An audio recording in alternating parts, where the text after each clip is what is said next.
So you got to explain this now. I need to know. There's a character with actual nipples on their outfit.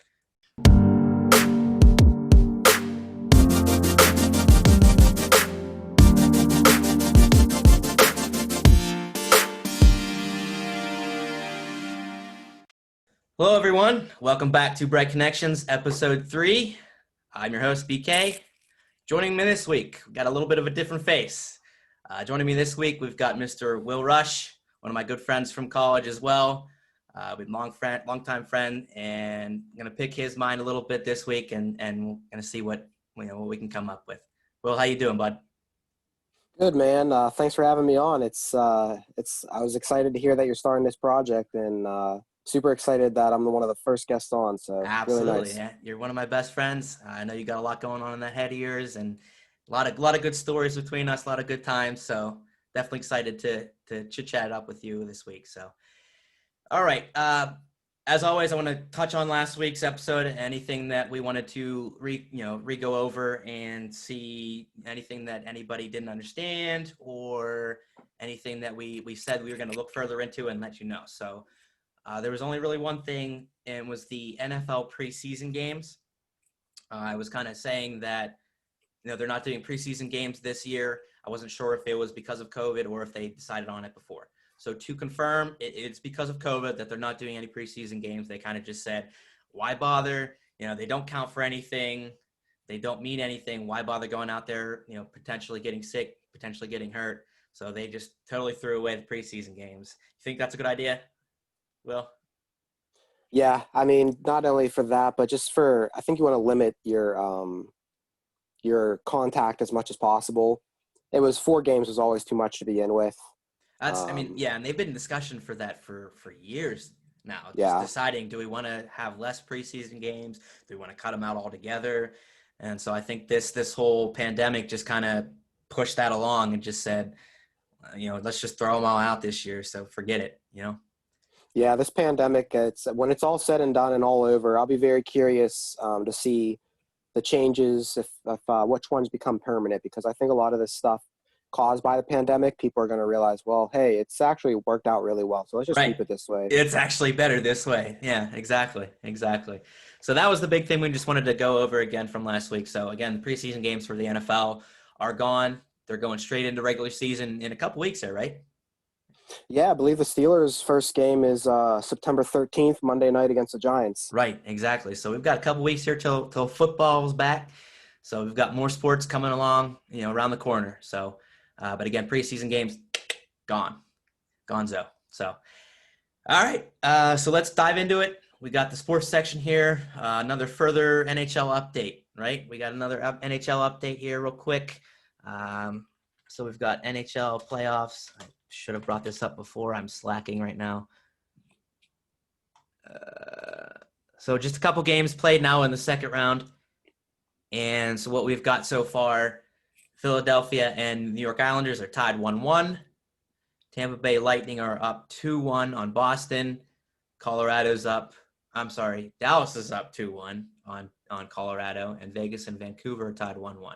So everything's still close. No one's running away on that. Just real quick, I know the last couple of weeks we've been, Brian and I have been going over this playoff bracket and kind of picking our winners. Just real quick, who do you think from each? How about each conference? Who do you think is going to win each conference? You have a pick? If you would have asked me this before, at the very beginning of the playoffs, I was going to say Colorado from the West, but that Grubauer injury really hurts them in goal. I really like them. They were playing fast. They're a young, talented team. So I'm going back to Vegas now in the West. Yeah. Robin Lehner has just been outstanding. And then even if he goes down, you have Fleury. It's a heck of a backup, right? He is. So I think out of the West, I'm going to pick Vegas. And I lost $100. I had bet the Pens going into it. So yeah. We're all aware how that turned out. Yep. So I think now I'm going to go with, I hate to say it, but I'm going to go with Boston. Okay. I thought you were going to say Philly. But Boston's up there too with one of the teams that you kind of, they're there every year and you kind of like, do we really want them there again? But they're a good team. They're a solid team Even every year. They're kind of like the Pens. They've got those core guys that just they carry you, especially in playoff time. They just know how to play. They know what to do, and they just send you along. They pull you along no matter who the supporting cast is. They're just always there. Yeah. So I know my picks with Bry. I think I said Colorado was going to win the West, and I believe I said New York Islanders. Actually, I think I said New York Islanders over Tampa Bay. So we'll see. We'll see. I liked Colorado originally too. I was with you with that young talent with those three top guys that are just so good with McKinnon, Rantanen, and Landeskog, and then McCarr. I know you said that their goalie Grubauer went down. I think Francois is their backup, right? And he's been doing pretty well. I think they were kind of splitting time in the regular season anyway, so maybe it won't be as detrimental as we think. So we'll see if Colorado can pull that off and make it to the West Final as well. But yeah, Vegas is there again. They're a tough team for sure. So we'll see how that goes. But that was just a little update on the NHL. Couple games played. Nothing, like I said, nothing too crazy happened yet. Nobody's out, running away with it. So we'll see where that goes. But excited to see where it goes. So moving on from that, again, we're big Pens fans. I know Will is just as big of a Pen fan as Brian and I are. And so big news, Pens made a trade this week. Brought back a guy that they got rid of a couple of years ago. And it seems like a lot of people are saying that about Rutherford, is that he gets rid of people, brings them back, and like, what are you doing? He's constantly giving away first-round picks, man. Constantly. I mean, we haven't had a first-round pick in how many years now? And it just keeps going. Now it seems like that's just kind of the way that Rutherford goes. He spends his potential token stuff that might potentially be in prospects and draft picks to get people that he knows who they are, what type of player they are, what they can do. And sometimes it's worked, sometimes it hasn't. So he brought back Kasperi Kapanen from Toronto. Again, we hit this guy a couple years ago, and now we've got him back. We gave away a good young prospect. We gave away a first-round pick this year and a couple other guys. What do you think? Well, the move states that clearly Jim Rutherford still believes the window is open for this team. He's going all in with it. As long as Crosby, Malkin, and Letang, that core trio is still kicking, he's gonna push it. So whether that's right or wrong, we'll find out. But if you're a Pens fan listening, then you know the rest of it, just like the rest of us, that it's not good to stay middle. So when those three retire, we are going to be bad for a few years. But as the case was when we got Lemieux, when we got guys like Jordan Stahl, Crosby, Malkin, sometimes being bad for a few years can turn out. So yeah, because you get these core guys, these franchise guys that you can just build everything else around. Yeah, so that's what a lot of people are saying. They're saying once this core of Crosby, Malkin, Letang, and a couple other guys, once that runs out, we've got absolutely no depth. We've got no prospects. We've got just nothing in the future once those guys are done. So yeah, it's kind of all or nothing right now. It's all or nothing right now. And I like how you put that. You don't want to be the middle of the pack. You either want to be up at the top competing for that cup every single year, or you're at the bottom rebuilding. If you're stuck in the middle, that's a fantastic point. Seriously. I mean, if you're stuck in the middle, you're not competing for a cup, or you have a slight chance of competing for the cup, but you're also kind of not getting good draft picks to get these franchise guys and rebuild. So wonderfully put there. Don't want to be in the middle. Unfortunately, you hate to see, talking about being at the bottom and rebuilding, but sometimes, like you said, when you get these top name guys that you can rebuild and base your whole franchise around, you need it. You can't have these middle of the run guys, making up your whole team. You got to have these superstars. You got to have these superstars to really make a run at it. So wonderfully put. I 100% agree on that. Now, I mean, how many years do you think we still have a chance though, running with Crosby, Malkin, Letang? if I was GM, well, that's a big if. If I was GM, I would get rid of one of the big three. You're not going to get rid of Crosby because he sells the tickets. You're probably not going to get rid of Malkin either. I would get rid of Letang because of his playing style. Open up some cap. That way you get younger. I think what this team needs is a shakeup. We're falling. This tricky part is you don't want to fall into that same situation, and I guess this is where I differ from Rutherford. Is that I think with our current makeup, our window is almost entirely closed. I know. It's a lot of people have been saying recently that Crosby, Malkin, they're just not playing to the level they were. But at the same time, every season comes around, and at least Crosby, Malkin, I agree with, still probably not playing to the highest level he has in the past. But every year, is Crosby going to drop off this year? Is he not going to be the same player that he has been for years? And he continues to perform well. He puts up points. He plays a two-way hockey, defense and offense. He carries the team. He leads the team. He continues to do it every single year. So you look in the past at history, and you got some of these big name guys, Sakic and a lot of other big name guys. Lemieux, I guess, was hurt, so he didn't play as long. But you got some of these big name guys that play until they're close to 40 years old. So Crosby's 34, 33, I think, actually 33, and. That's getting up there for some people, but these superstars just somehow they always seem to have those extra years that other guys don't, where they're just able to stay in great physical condition where they can keep playing at a high level each and every year.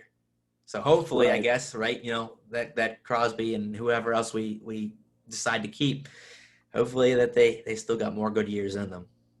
And when you get to the playoffs, who knows? You know what I mean? You just got to get there, and anything can happen.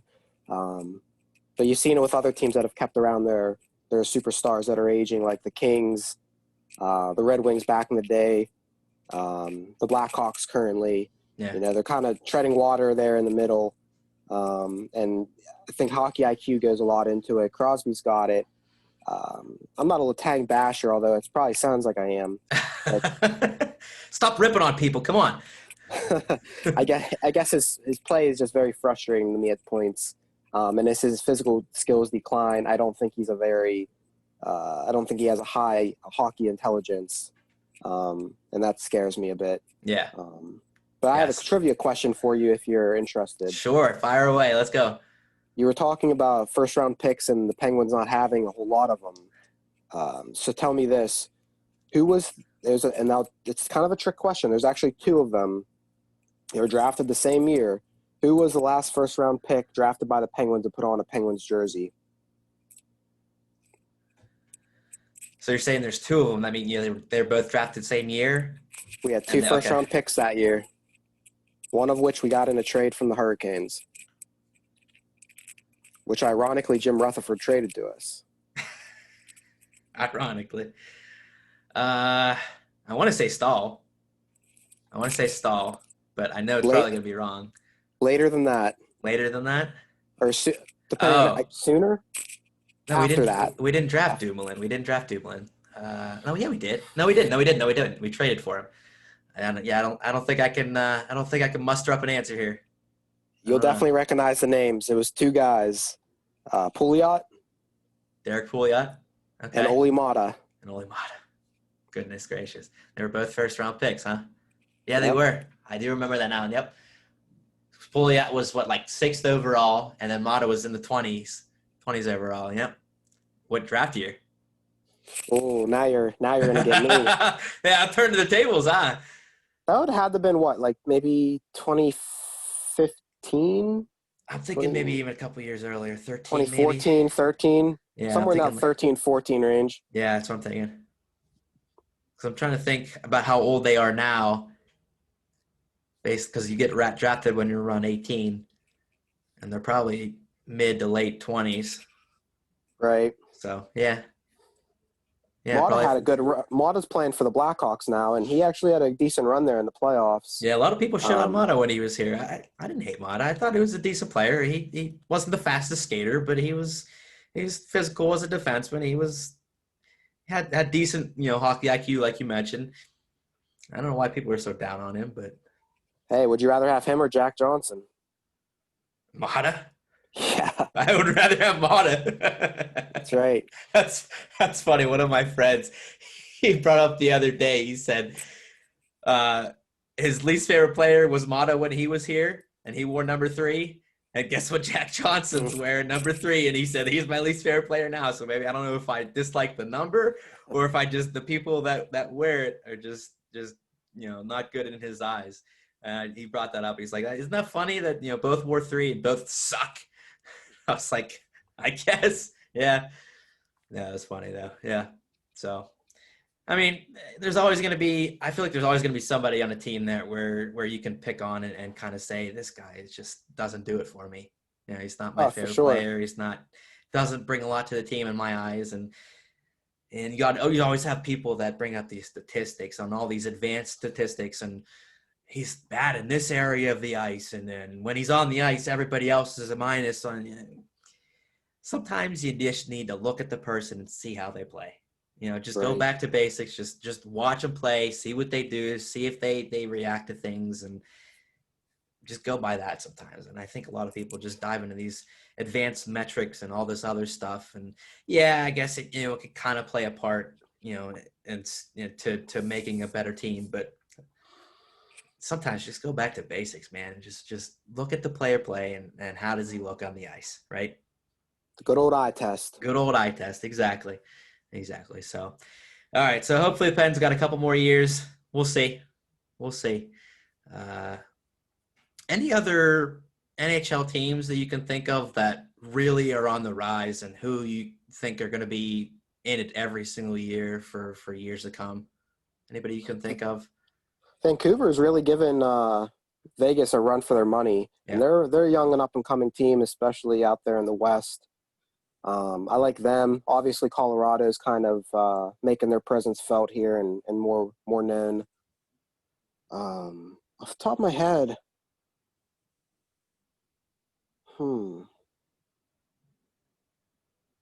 the Rangers. I mean, with that first overall pick, they were already kind of ahead of their rebuilding process. So yeah, and I mentioned last week that they are considering even trading in a way because they feel like they have enough top 6 prospects and top 6 people, this year that they're not going to have a spot for Lafreniere. So, yeah. Right. Yeah, a lot of people are talking about the Rangers. I'm still high on Carolina. I think Carolina's got a really good core with Aho and a couple other top talents. I think they're going to be a really good team for years to come.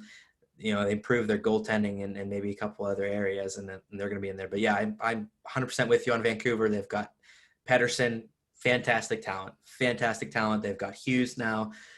Good young team. I'm with you there. I think Vancouver's got a bright future. I think Carolina's got a bright future. I not sold yet on the Rangers because we haven't seen enough yet on their young guys to say that they're going to be superstars for the future.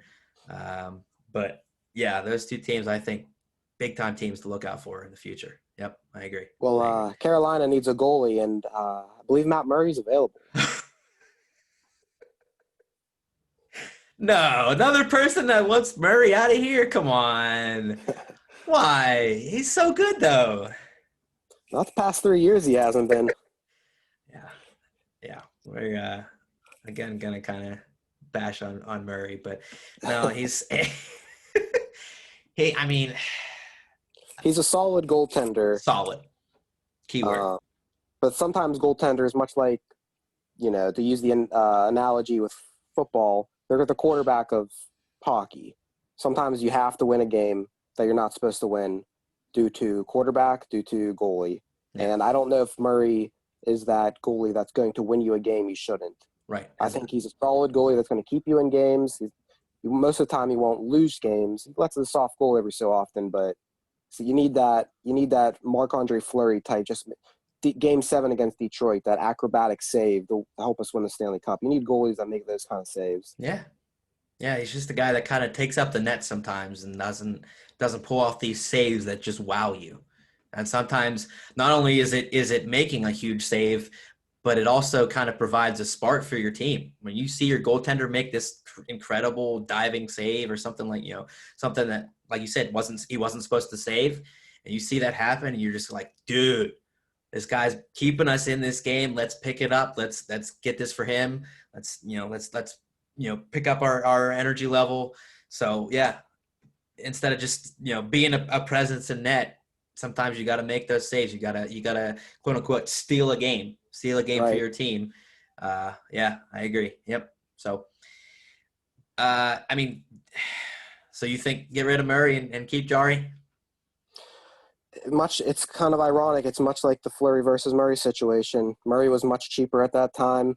Both were in similar circumstances. Obviously, Murray's a lot younger than Fleury was at the time. Yeah. But we're up against the cap, and the Penguins announced that they're not going to spend to the cap next season because we haven't had any home playoff games this past year. And then a year before that, because we got swept, we only had, two? Yeah.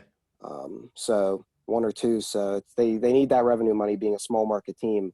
So we need to trade salary, unfortunately. Yeah. Yep. I know. Yeah. So I know throughout the season, Rutherford was saying, we might keep both goalies, but I don't see how that would possibly happen. But again, we'll see. We'll see. So let's move on to a little NBA talk, a little National Basketball Association. I don't know a whole lot. I'm not the biggest NBA fan. I try to pay attention to it here and there. I watch some games. There's just so much. There's so much to pay attention to. I know. So you pay a little bit more attention to NBA than I do. So kind of talk me through what the NBA is doing right now with their playoffs and how many teams there are and who's kind of in and who might be a contender. So just lay it on me. Who you got? What's going on? Yes. So going into it, the favorites were the Bucks coming out of the East. You have the Freak, the Greek Freak, Giannis. Yep. He's really leading them and making them a well-known team because to be honest, if you ask your general audience, I would bet not many people even knew Milwaukee had a basketball team. They're not. They're far cry from like the Lakers or the Celtics. Right. Yeah. But he's making them nationally known now, so good for them. Yeah. They're definitely the favorite coming out of the East. Also, Miami as a young team that has some key players: Jimmy Butler, Bam Adebayo, if I can say it, Bam Adebayo. He's a forward who's very nice. Yep. They would be another one out of the West. You got LeBron James and the Lakers. Always. Any team with LeBron's going to be in it to win it. Yep. And I'd say in the West, at least, my favorite team is the Rockets. I would like to think they have a chance. Uh-huh. I think you'd have to consider them as well, the Lakers and the Rockets. Okay. Lakers and Rockets. Okay. How many teams are there in the it's a tournament style, right? How many is they doing best of seven, from the start, best of seven series from the start? So it's best of seven, the 1 through 8, just like your traditional playoffs would be for most leagues. Okay. Most of those series are finishing up. As you're probably aware, some of the games have been postponed, so I think they're starting back tomorrow afternoon for games. Mm-hmm. Rockets are tied 2-2, so I'm looking forward to maybe getting the series win, moving on. One of our better players, Russell Westbrook, is questionable to return. It'd be nice to have him back. He's a big contributor. And it'll honestly just be interesting to see how the Rockets experiment goes. They're playing small ball, so they don't typically have anyone on the court at one time taller than 6'7", which is tall for you and I, but yeah, right. Yeah, just a little bit taller than me. Just a wee bit. In basketball terms, it's small ball. Yeah. So yeah. So what he's trying to say here with the small ball concept.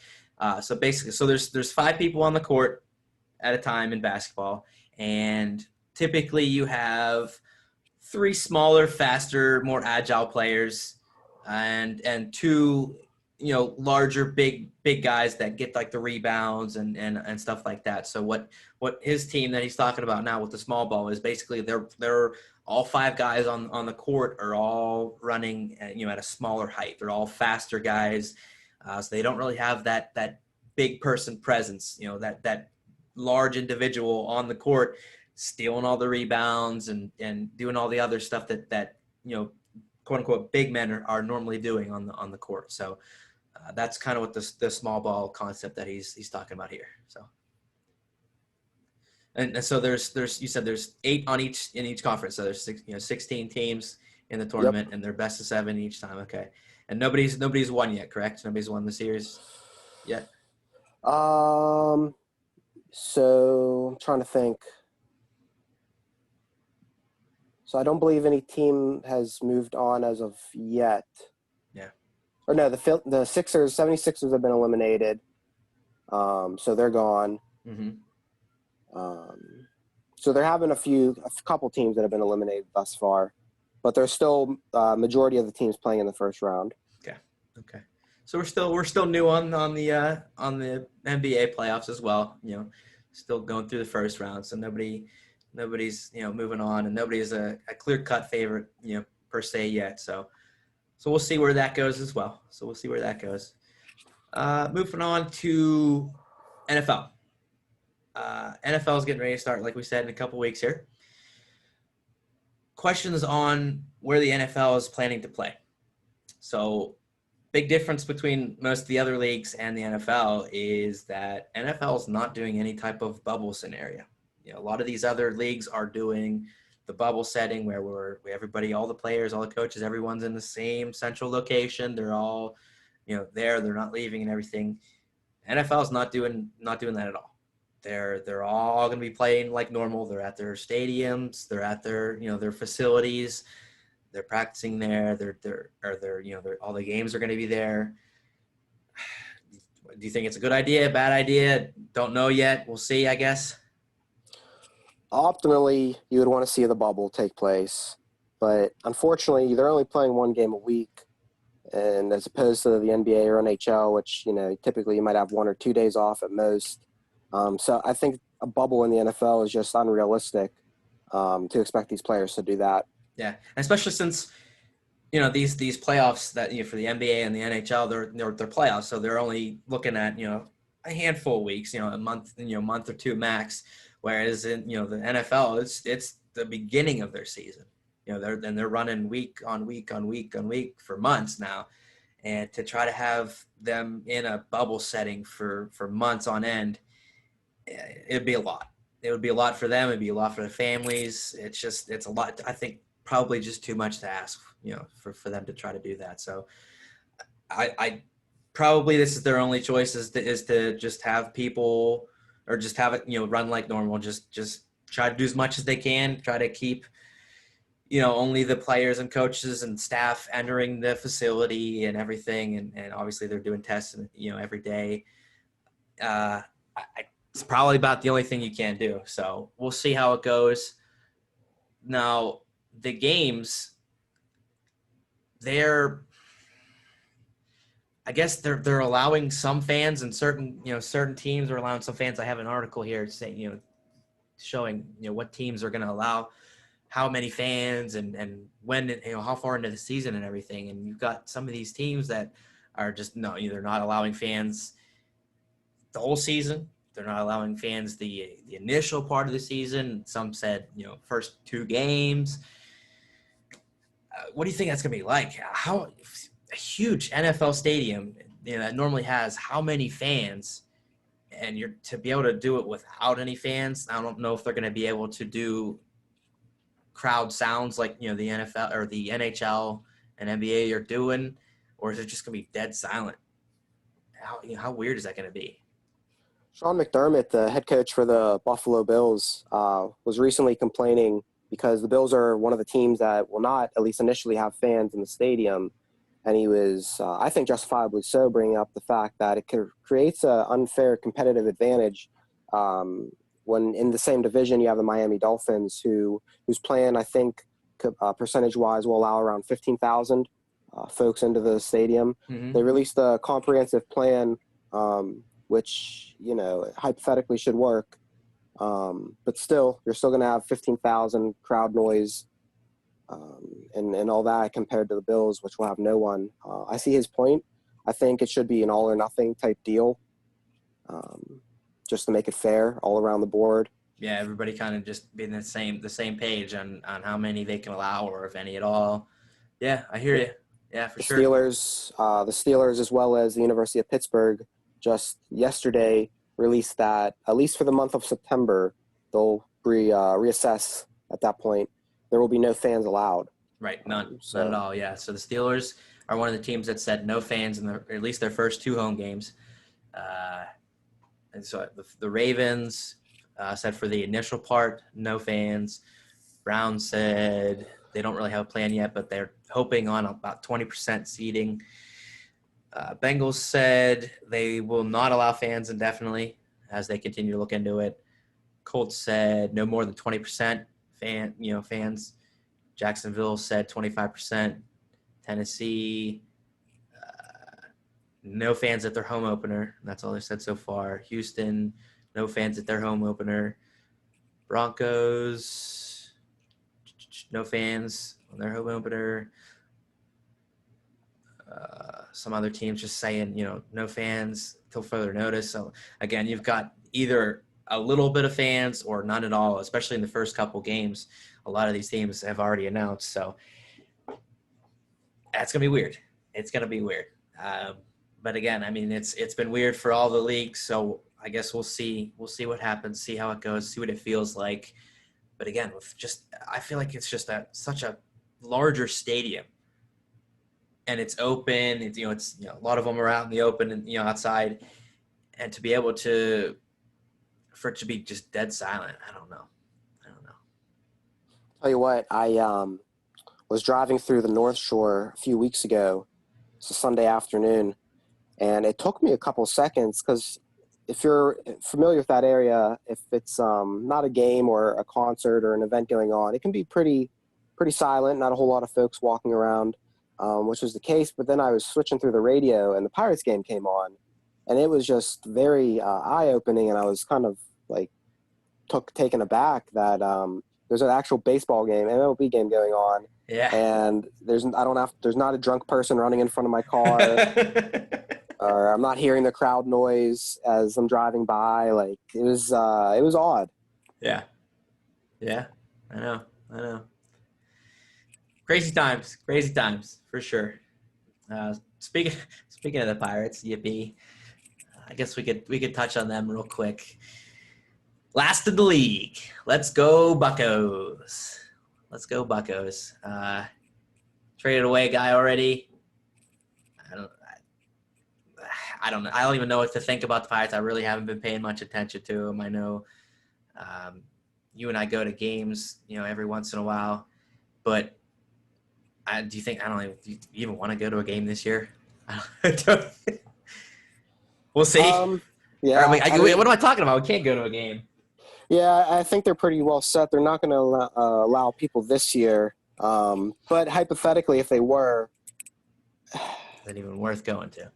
Yeah, I'd be on the fence. I would also be curious to see how much prices would be, because you'd have to imagine with supply and demand. If the Steelers were per se allowing, say, 15,000 folks into the stadium, I can guarantee there's 15,000 Steelers fans that would pay a good penny to be one of those people allowed into the stadium. So you could mark up prices considerably. Yeah. Yeah. People love their sports. We're two of them. Two of them now. So Buccos are struggling. Buccos are struggling. Yeah. There's no hope on the horizon. We have no good young players. We have a new GM, so let's give him a full off season. He was hired late last year to get some people in, and maybe in a few years we'll be back. Yeah, a few years, maybe a few decades. Oh, hope not. Yeah. All right, so let's move on. One of the reasons, or one of the things that I think of, when I think about you and I want to talk to you and converse with you and see how you're doing is I know that you're a huge superhero fan, comic book fan, Marvel, DC kind of deal, and I am as well. But I know you're really deep into the comics and know a lot more of the characters than I do. I'm probably more mainstream and just know the big name that everybody else does. But so I wanted to dive in. I know you've got your tattoo on your arm, right? You've got your tattoo on your arm of Marvel. So you're definitely a big time fan. But I wanted to know if you did have to pick between Marvel and DC, are you for sure Marvel? Yeah, 100%. Yeah. DC's cool and definitely has its characters. A huge Batman fan. I'm really excited for the new film coming out. The trailer was just released, and I watched it multiple times, so I got some theories about that. Green Lantern's really cool also, but yeah, you can't beat Marvel. I think the big thing for me is Marvel's characters are more relatable, and they all each have their own individual flaws that they ever have to overcome Yep. and persevere through. Yep. Whereas a guy like Superman, it's like, well, other than kryptonite, what's his, Yeah. what, you know, Dude can do everything. yeah, yeah. So the relatability goes a long way, and I always felt like they're obviously fictional, but they have that real life quality to them. Okay. Yeah. So they feel more personable. You know, that you can relate to them a little bit more than. Although I guess you could argue Batman is basically just a regular person, just with a lot of money. Well, yeah, sure. You could argue that he's technically not a superhero, but yet a vigilante That's true. because he has That no is true. superpower. Right. So technically, he's not a. He is a suit. You know what I mean? Everyone knows him Yeah. as a superhero, but Right. Right. Exactly. Exactly. All right. So you're definitely a Marvel guy. If I did have to pick, yeah, I'm definitely Marvel as well. Uh, they've they've helped their case with all the movies that the Marvel universe that they all the movies that they put out definitely outshine DC movies by far, by far. But like you said, DC is really coming out with a lot of new movies that a lot of people were excited about. But I mean, at the same time, they were probably excited about the first run at DC movies, and those didn't go all that well. But we'll see. We'll see. Hopefully, I assume they got new directors and everything right for these new ones.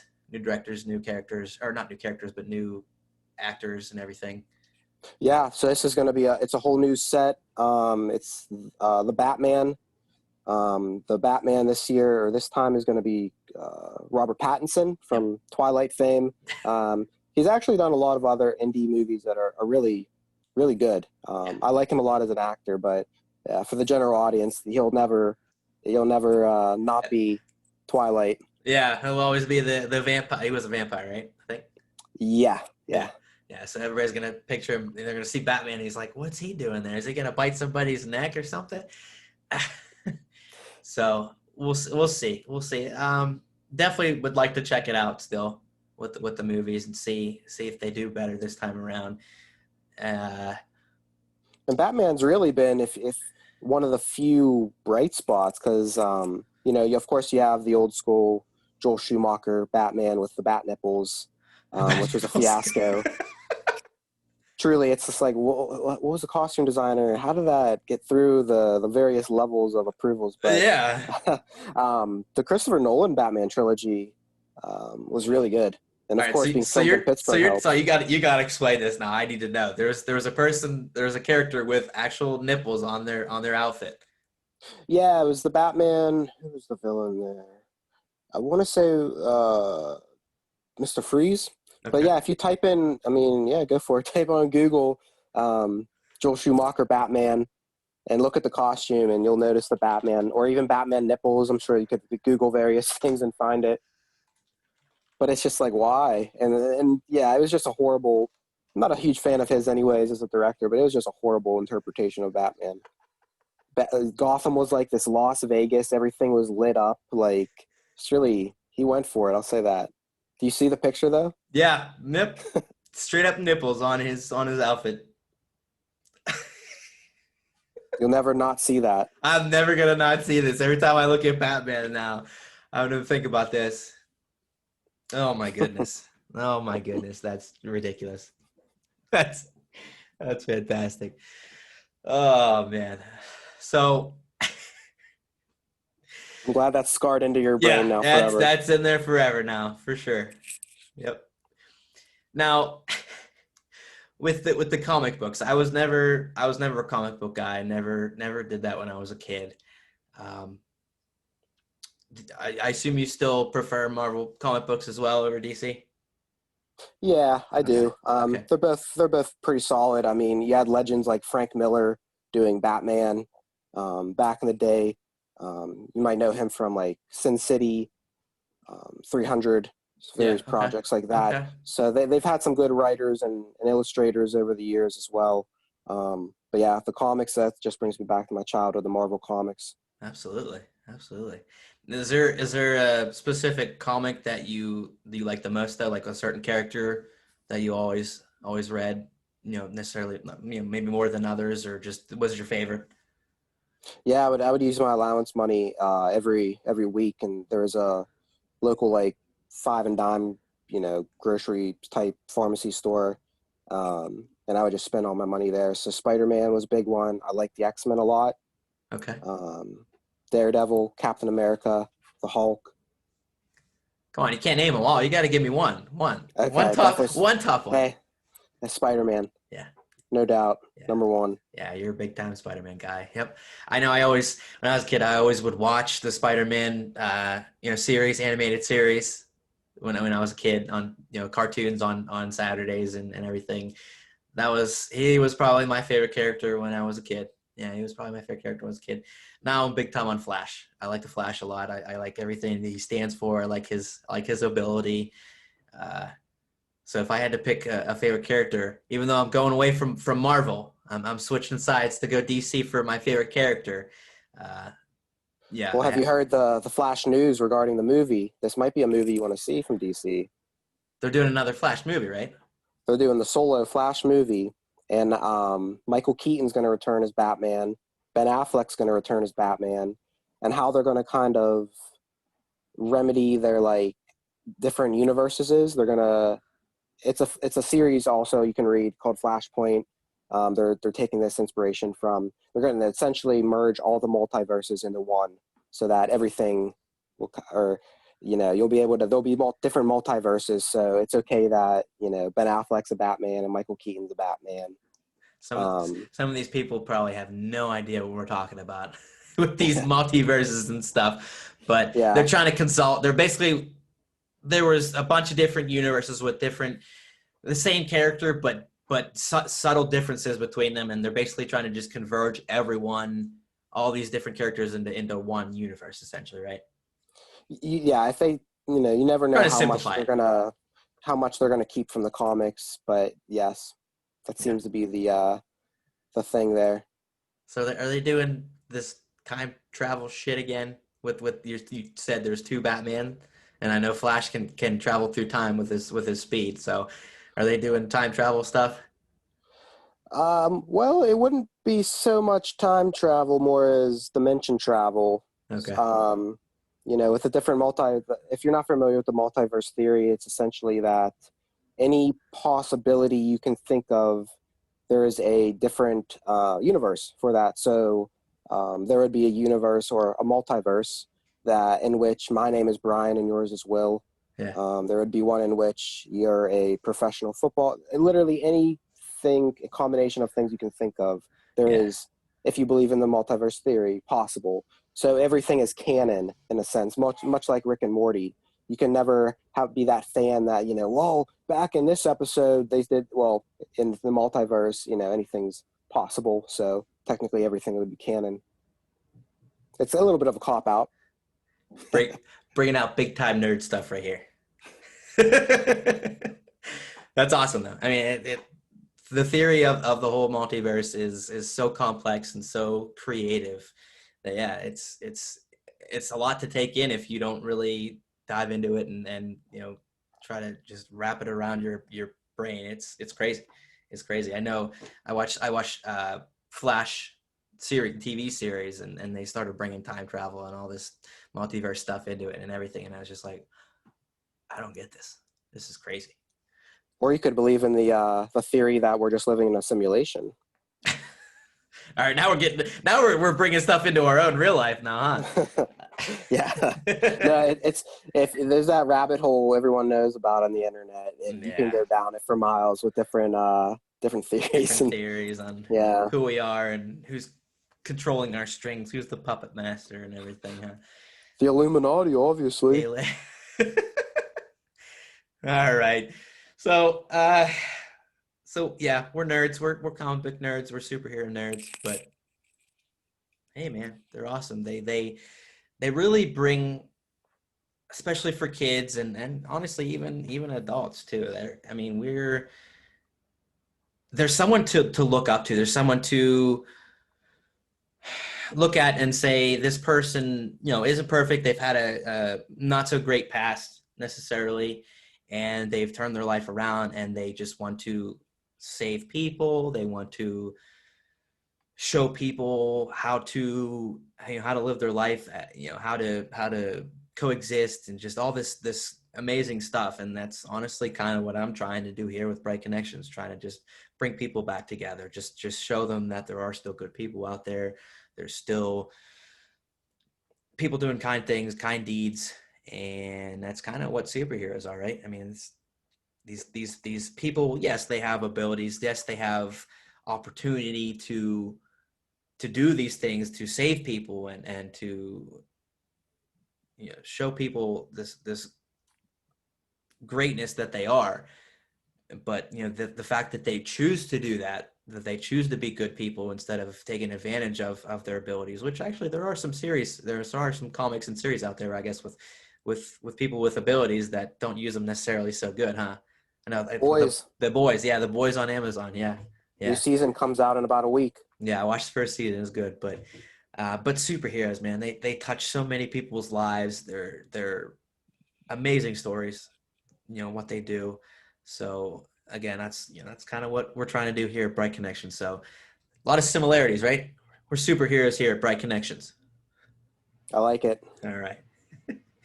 So Will and I went to college together, as well as Brian, and we were in the same fraternity together, Sigma Tau Gamma, and Will was in the fraternity before me, and he was kind of the person who got me into Sig Tau. And so I wanted to let Will kind of touch on what made him choose me as a potential candidate to be in the fraternity, because back then I was not outgoing. I did not talk to a bunch of people. I did not go to events and everything. Kind of stuck to myself. Well, I came out of my shell at college, that's for sure. But so what made you look at me and say this guy might be good potential for a fraternity? Because like I said, I was not out there. I was not outgoing and a social person. Then much like now, you're a very genuine person, and I think anyone that comes across you just feels that. Um, and that's what it's all about, is just being honest and being helpful and trying to make a positive contribution. Means more than being outgoing or anything like that. And that was evidently from you to me from you from the start. I had to think about that one. But yeah, and that was, you can't teach that, you can't change that. That's just you. And so, it's to this day, you've stayed yourself, and that's important.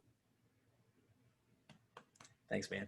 We didn't rehearse that at all before. I didn't know what he was gonna say, and I appreciate that. And it's always who I've tried. Always who I've tried to be, is just genuine and kind and helpful, and just I like to everyone I come across, I try to give the benefit of the doubt to. I try to, they might be struggling in their life and they might need help. They might need somebody to talk to. They might need somebody to just smile at. And that's what I'm trying to do here. I'm trying to just smile at people and just try to bring some brightness into their lives. So I appreciate you saying that. And I appreciate everything that you did for me getting into the fraternity, because that was one of the best times of my life. It was one of the best decisions of my life to join that and to have my paid for friends. No, you really do make some of the best friends in a fraternity, a lot of close relationships. Yeah, you might not necessarily be best friends with all of them, but you respect every single one of them in the fraternity. You all have the same values, and it was just one of the best times of my life being in the fraternity. And I owe it all to you. I owe it all to you for pushing me and convincing me and giving me the opportunity to be part of that. So thank you. Oh man, no problem. And we certainly did have a bunch of good nights, didn't we? Yes, for sure. Is there a specific time maybe that we want to talk about, other than I know I What don't. rate? What rating is this, a rated R podcast? Sure. I'm just joking. Yeah. No, it's just, I think it's the you know what? I'm just going to stop using big words. Cumulative. Cumulative effect of over the years. Just, it's almost what happens to me is I almost get snippets sometimes. You know what I mean? Like, Yeah, I can't think of any huge ones necessarily off the bat, but just looking back at how many small good moments of good times that we've had and good memories. Oh, actually, one of the big ones that I did want to bring up was I think you were part of this one, the night we went like ghost hunting. oh yeah, yeah. So this night we decided out of the blue, we like downloaded a ghost app on our phones, and we were like, let's go ghost hunting. Let's go out to some random place in the middle of the woods and just try to find some ghosts and some haunted people. I was so totally against it. I wanted nothing to do with it. I'm not about that paranormal stuff. I hate it. It freaks me out. I could watch guts and blood and scary movies all day and not have it bother me, but that paranormal stuff freaks me out. So, but so they convinced me to go on this ghost hunt, and we were out into the wee hours of the night and went to this haunted little house place that we heard of, and some crazy noise and all kinds of stuff happened. We're getting these pings on our phone, and it was so weird, so weird.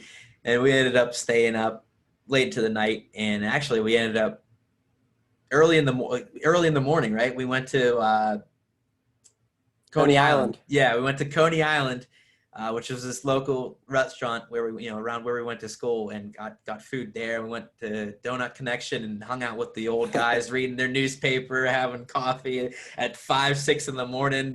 It was probably so weird to them to see these college kids awake and hanging out in a Donut Connection at 6 in the morning with these just old gentlemen reading their newspapers.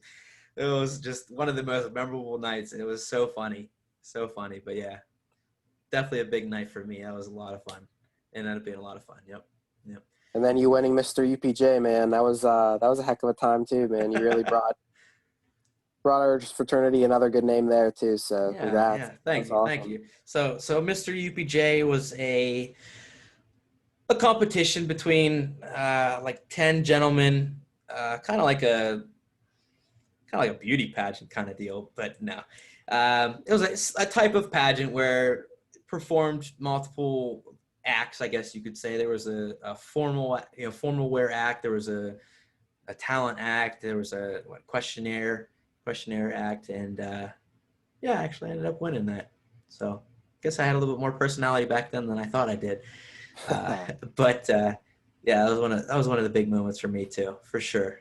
That was an awesome time. So perhaps next time we'll have some more stories that we could share from our times in college. A lot of good memories, and moving out of college into after college time. It's kind of been our tradition to try to get together and go to a Pitt sporting event, whether it be a football game or a basketball game. And kind of over the years, we've really tried to make that a thing where we at least go to one. And we've done that at least last 4 years, right? Where we've gone to at least one game. Yeah, either basketball, football, sometimes both. Always a blast. Yeah. Don't always win because, hey, it's Pitt, but we do always have a good time. Absolutely. There was the big upset we had against Florida State the one year. Where we went in basketball, yeah. We went into the game, we're like, we have no chance, because Florida State was ranked like 10th or 12th or somewhere high up in the nation, and we were just another game for us, another not mediocre, but middle of the pack team for Pitt, and we ended up upsetting them, and it was huge. It was so exciting. We were like, dude, we're good luck charms. They won because we were here. I think we went to a game next year, and it was an easier matchup, and they lost. We're like, nah, never mind. We're not the good lucks. It was just a good game for Pitt that year. But good times for sure. A lot of fun. I enjoy doing that with you, and I appreciate that we keep that a tradition. Yeah, it's a good tradition just to catch up, go watch a sporting event together, and have some laughs and some drinks and have some fun. So So hopefully we'll continue with that. Might not happen this year, I guess, but we'll see. But we definitely want to keep that a tradition, from here on out. So I think that's about it, but I think we can just about wrap it up. We are going to move it on to the bright story of the week, though, however. So I do have a story here. Last week I mentioned my 14-year-old cousin, and I actually was correct. She is 14. I corrected it to say she was 15, but I was right the first time. She's 14. So I'm the best cousin there is. So yeah, eat that. So she's back again with another amazing story. My cousin, 14 years old, doing amazing things out there. She she made like a care package type deal where she made a bunch of stuff, threw a bunch of stuff in there for one of her friends who suffers from multiple mental illnesses, and she talked about how she went over to give this care package to her friend, and her friend just started just ripping this care package open like it was a gift, and she was like, this is the best ever, this is like Christmas to me. And my cousin was just completely touched. She felt amazing knowing that her friend was so moved by her simple action, just being there for your friend, just bringing her some little things that just brighten her day. And that's what it's all about. You might not have the money to make things, you might not have the money to buy things, but if you just find a way to think about your friends, think about your family and other people in your life, in your community, and just let them know, like I said, let them know that you're thinking about them and just, want them to be happy. And that's what it's all about. I mean, what an amazing story, isn't it? Just simple things like that, just, It's cliched, but it's the thought that counts. yeah, it really is. It's absolutely amazing. Just like you said, the simple fact of thinking about somebody is it's enough to brighten somebody's day, maybe even more than their day. So amazing to you. Thanks again to you, my cousin, my 14-year-old cousin, who is again out there doing amazing things. I'm inspired by you, and hopefully other people that listen to this are inspired by you as well. So thank you to you. Thank you for sharing your story, and I'm sure I'll be hearing more from you in the future. So thanks again, and keep doing what you do. Will, you also have a wonderful, bright story to share with everyone. Go ahead, take it away. Yeah, it was really, once again, going back to the thought, this past week, we had a handwritten letter from someone who received service from one of my clinics.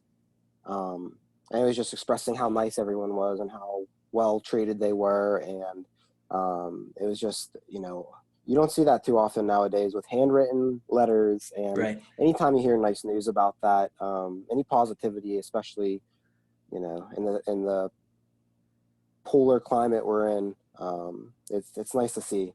Yeah. So Just it really somebody, touched me. And that's awesome. That's awesome. Somebody just taking the time to let you know that they appreciate what you did, and it really helped them out and made their day, made their, changed their life in, any little way, to take the time to do that and send that to you. That's awesome. That's awesome. So, yeah, not only good on you for doing the act, but good on them for providing that feedback. Everybody needs, sometimes everybody needs some criticism to some how to improve themselves or improve what they're doing. But at the same time, sometimes you need that positive feedback to let that person know that, you appreciate what they're doing and what you did for them. And it helped them out and made them smile, made them, made their day. So awesome story. That's exactly what we're looking for, here at Bright Connection. Just these little acts of kindness, little acts, of just appreciation to someone that did something for you. And that's amazing. I like that story. That's a great story. Thanks for sharing. Appreciate it. yeah, and everyone remember to share positive news like that. We always need more of it, right? Yeah. Yep. You're kind of breaking up a little bit there. I don't know what happened. Yeah, it might be the connection, but yeah, any time anyone has positive news, it's always good to share. We could always use more of it. I ended up sharing that story with my staff, and they loved it as well. Absolutely. Absolutely. All right. So that just about wraps it up. I appreciate you joining me today, Will. Once again, it's been a pleasure catching up with you and hearing your stories. And I'm sure we'll be seeing from you in the future, hearing from you in the future. And once again, thanks for joining me. Heck yeah, man. Anytime. It was a pleasure. All right. So once again, everyone, if you just want to follow our social media links, a follow to get updated news from us, some additional content, some funny videos from the week's episode. Everything's Bright Connections, so everything we're trying to bring people back together and remind them that we're all in this together, and we all can be good people. Deep down we're all good people, and we can choose to continue to be such. So Instagram is bright_connections. Twitter is at bright connect. And on YouTube, obviously this episode will be posted on YouTube. You can search for Bright Connections on YouTube as well. So, and obviously as I continue to, throw out there, my Twitch is BK_747, trying to build a community, trying to get some followers, trying to have some people interact with me. So give me a follow on there. Come check me out and, talk with me, interact with me, watch me stream some video games, have some fun, have some laughs, talk shit on some people, get really competitive. So send us a follow on the sites and continue to spread the word of Bright Connections. Continue to just spread the news, see what we're trying to do here, and be the best that you can be. So thanks again for joining me. Episode number 3. We're cruising along already. Excited to continue to see where this goes, continue to make improvements, and bring you more amazing content. So have a wonderful week. Keep it a bright week, and I'll see you next time. Thanks again.